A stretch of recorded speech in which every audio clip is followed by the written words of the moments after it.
Hi there, everyone. It is time to check out the entry from North Macedonia in Eurovision 2019. This is song number 29, so we're really just flying through these at this point. But I'll just get right into it, and we'll see what it is this time around.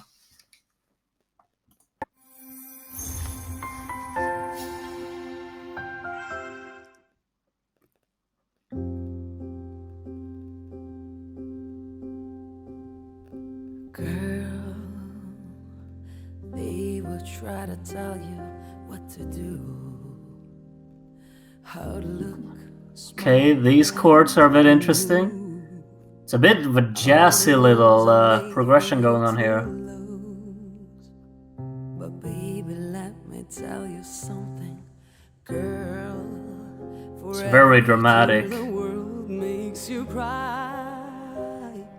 Hold on to me, I am always on your side. There's some nice harmonies from the piano here.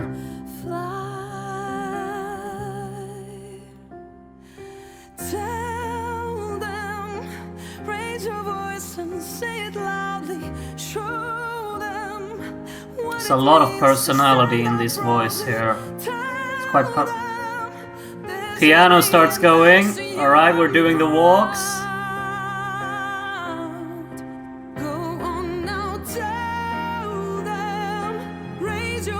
Okay, some strings. Show them what it means to stand up proudly. Tell them this is me, and thanks to you, I'm proud. I'm proud. The cellos.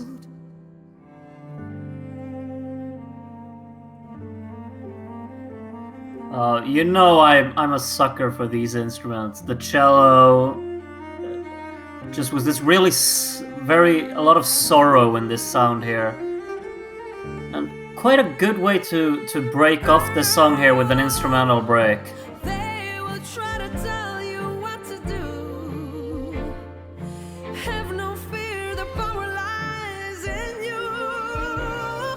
Shine your Okay, we're doing some kick hits here, building into something.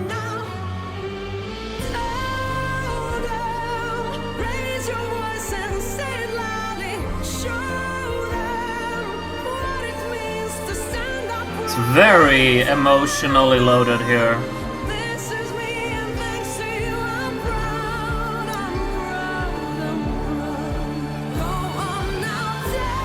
What a vocal performance, like what an emotion this can carry on stage if the vocals are really on point.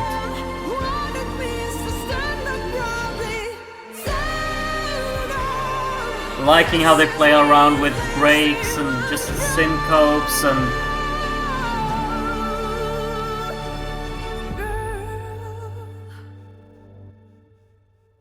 Okay, that ending was a little bit abrupt, but yeah, cool. Is there anything else gonna happen? No, there's not. Okay. Well, okay, let's see. This is so different from, I think, all of the songs I've heard so far. Maybe a few other songs have had a similar approach, but this one has just such a classic way of really doing the instrumentation. There is not a lot of mixing done here. It's quite natural, everything in the instrumental here, and I'm quite a big fan of that, because this is really a song that should focus on the voice and what the vocals can do on stage, because this could be such an explosive performance on the stage if they just really utilize the shadows, they utilize quite a cold and empty stage, and really just puts the focus on the vocalist here. It could be really beautiful, truly. Liking the way that they do this instrumental, actually. It's so different from all of the other songs, which is gonna make it stand out, actually. I'm loving just the piano, how the piano arrangement is really focused here. We're not utilizing or we're not using different instruments to create different tones in the backdrop. We just use the piano to really drive home every emotion we want to put into this, along with the vocals then. And then they add in the strings, especially the cello, which just kind of stole the show in the instrumental section. But yeah, just a lot of emotion going through all of these these parts in the song, and I'm loving the arrangement. How they've actually, you can tell that some really professionally trained musicians, not like producers, but musicians, have actually sat down with this one and really tried to craft a lot of melodies, a lot of playing around with different harmonies, going around and just allowing the instruments to really go out on a limb and try something, like explore something different, not make everything just a backdrop to what's going on up front with the vocals. They make sure that the instruments get their time to shine, and there's a lot of that time in this song. The instruments really can explore different melodies, different patterns, different rhythms, and it's just really great to see. Liking the way they've structured the song. They play around a lot with breaks and with different transitional movements and segments, and it's just overall quite an interesting experience. What I'm fearing though is that it's not going to have enough of an impact when you sit and listen to the studio version.